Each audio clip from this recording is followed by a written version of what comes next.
Hello guys, मेरा नाम है हिमांशु और आप देख रहे हैं रेसल अलर्ट। सो गाइस, जैसा कि इस वीक के रॉ में सीएम पंक ने लाइन क्रॉस करते हुए रोमन रेंस को कहा कि वो उन्हें दफनाने वाले हैं उनके फादर के बगल में। और आप सभी को पता ही है, जब भी बात रोमन रेंस के फैमिली पर आ जाती है तो वो किस तरह से चीजों को करते हैं हैंडल। यानी कि अब Roman Reigns and CM Punk की फ्यूड बन चुकी है काफी ज्यादा पर्सनल, बट क्या इनकी फ्यूड में आने वाला है एक काफी बड़ा ट्विस्ट। आज की इस वीडियो में मैं उसी के बारे में करने वाला हूँ बात। लेकिन इससे पहले मैं आप सभी को बताना चाहता हूँ कि रॉ के बाद कौन सा सुपरस्टार है काफी ज्यादा फ्रस्ट्रेटेड। इसके अलावा सेथ रॉलिंस का प्लान क्या कुछ होने वाला है रेसलमेनिया 42 के लिए। तो गाइस, सबसे पहले हम सेथ रॉलिंस के रेसलमेनिया 42 के प्लान्स के बारे में कर लेते हैं बात। तो जैसा कि एलिमिनेशन चैम्बर में तो हमें सेथ रॉलिंस का रिटर्न देखने को मिला ही था, जहां पर आकर उन्होंने लोगन पॉल को मैच हरवाया। बट इस वीक के रॉ में अगेन हमें सेथ रॉलिंस देखने को मिले, और वो अकेले देखने को नहीं मिले बल्कि और 4 से 5 मास्क्ड मैन देखने को मिले, जो कि Logan Paul, Austin theory and WWE के सिक्योरिटी गार्ड को डिस्ट्रैक्ट करते हैं। जिसके बाद पॉल हेमन अकेले बसते हैं रिंग में एंड पीछे से सेथ रॉलिंस आते हैं और उन पर चेयर से करते हैं अटैक। फिर सेथ रॉलिंस हमें पॉल हेमन को लगाते हुए दिखते हैं स्टंप, और उसके बाद पॉल हेमन को एम्बुलेंस से ले जाया जाता है, और एम्बुलेंस जो चला रहे थे वो थे LA नाइट। सो पॉल हेमन तो अब डब्ल्यूडब्ल्यूई से थोड़े टाइम के लिए हो चुके हैं गायब, इसलिए फैंस का डाउट यही है कि अब सेथ रॉलिंस के साथ नेक्स्ट क्या कुछ होने वाला है।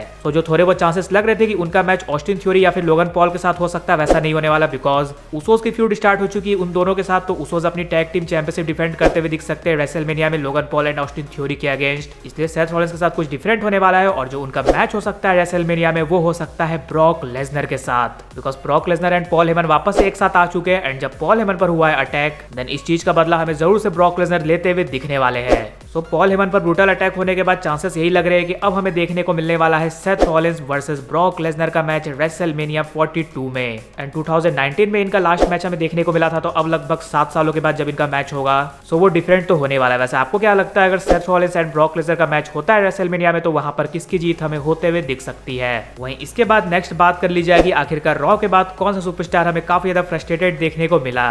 देन गाइस, वो कोई और नहीं बल्कि है बेकी लिंच। तो मैंने आप सभी को बताया था किस तरह से बेकी लिंच अपनी आईसी टाइटल हारने के बाद एडम पियर्स, उस मैच की referee Jessica card, triple H सभी को कर रही थी ब्लेम। और इस वीक के रॉ में हम सब ने क्या देखा कि डब्ल्यूडब्ल्यूई ने आईसी टाइटल के लिए नंबर 1 कंटेंडर मैच कर दिया अनाउंस। इसमें बेकी लिंच नहीं होने वाली, और इसी चीज पर रिएक्ट करते हुए बेकी लिंच ने एक ट्वीट किया और कहा है कि ये नंबर 1 कंटेंडर मैच इनसेन है, ये इलीगल है, ये नहीं होना चाहिए। और लारा वेलकिरिया के बारे में उन्होंने कहा कि किस तरह से वो बैंड हो चुकी थी आईसी टाइटल के मैचेस से, बट अब बेकी लिंच के पास से चैंपियनशिप चली गई तो वापस से वो आ चुकी है टाइटल पिक्चर में। एंड इतना ही नहीं, बहुत सारे और ट्वीट किए डब्ल्यूडब्ल्यूई के मैनेजमेंट को टारगेट करते हुए बेकी लिंच ने। सो दी मैन से अलग ही टाइप का कैरेक्टर बन चुका है बेकी लिंच का। लेट्स सी वापस से क्या उन्हें इंटरकॉन्टिनेंटल चैंपियनशिप के लिए अपॉर्चुनिटी मिलती है या फिर नहीं। और अब फाइनली बात कर ली जाए Roman Reigns and CM Punk की फ्यूड, जो कि अब पर्सनल बन चुकी है। इसमें आने वाला है एक काफी बड़ा ट्विस्ट। सो जैसा कि रोमन रेंस का रिटर्न तो अनाउंस ही था इस वीक के रॉ में, वो आते रिंग में और वो सिर्फ एक्नॉलेज में ही बोलते, उसके बाद हमें सीएम पंक उन्हें इंटरप्ट करते हुए दिख जाते हैं और कहते हैं कि तुमने जो वो ट्वीट किया उससे मुझे कुछ भी फर्क नहीं पड़ता है। और फिर वो बात करते हैं किस तरह से ये सिटी काफी ज्यादा स्पेशल है, बिकॉज ये वही जगह है जहां पर शील्ड ने डेब्यू किया था एंड मैंने तुम लोगों को इन लोगों के सामने इंट्रोड्यूस किया था। लेकिन रोमन रेंस कहते हैं बाकी 2 बंदे वो तुम्हारे वजह से आए, तुमने मुझे चूज नहीं किया था। और ये बात सही है, बिकॉज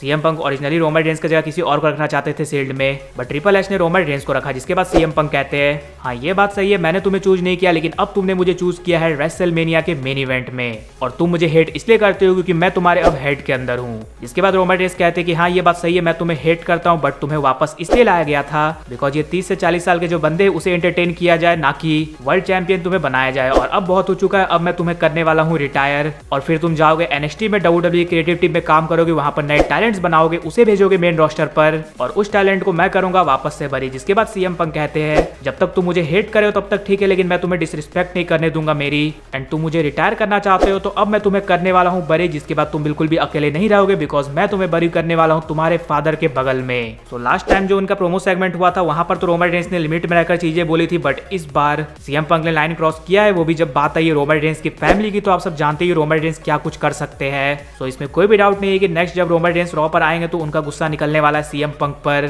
बट गाइज एक और थिंग हो सकती है, और वो है इसमें दी रॉक की इन्वॉल्वमेंट। आप सभी को पता है लास्ट टाइम भी जब Roman Reigns and Cody Rhodes की फ्यूड में हमें कोडी रोड्स रोमन रेंस की फैमिली को डिसरिस्पेक्ट करते हुए दिखते हैं, तो वहां पर रॉक आते हैं आगे और वो ये कहते हैं कि अगर तुम इसके फैमिली के बारे में बात करे तो तुम बात करे हो मेरे फैमिली के बारे में। एंड आप सभी को पता ही ये रेसलमेनिया सीजन चल रहा है, रॉक की हिस्ट्री भी रही है Roman Reigns and CM Punk दोनों के साथ। इनफैक्ट डब्ल्यूडब्ल्यूई की स्टोरी लाइन के हिसाब से देखा जाए तो अभी भी स्टिल रोमन रेंस के साथ दी रॉक है। सो मे भी हो सकता है गाइस इस चीज में हमें रॉक भी होते हुए दिखे इन्वॉल्व, बिकॉज अब बात आ चुकी है फैमिली की। तो इसलिए गाइज अब ओरिजिनली स्टार्ट हुआ है road to WrestleMania. Let's see कि इसमें और क्या कुछ ट्विस्ट आते हैं। लेकिन गाइज आप सब मुझे यस और नो में नीचे कमेंट्स में बताना, आप क्या रॉक को इन्वॉल्व होते हुए देखना चाहते हो CM Punk and Roman Reigns की फ्यूड में या फिर नहीं। इसके अलावा अगर वीडियो पसंद आएगी तो वीडियो को भी लाइक कर दीजिए और चैनल को सब्सक्राइब करने के साथ साथ उसके बगल वाले बेल आइकन को भी जरूर प्रेस कर दीजिए। तो मिलते हैं गाइज अगली वीडियो में।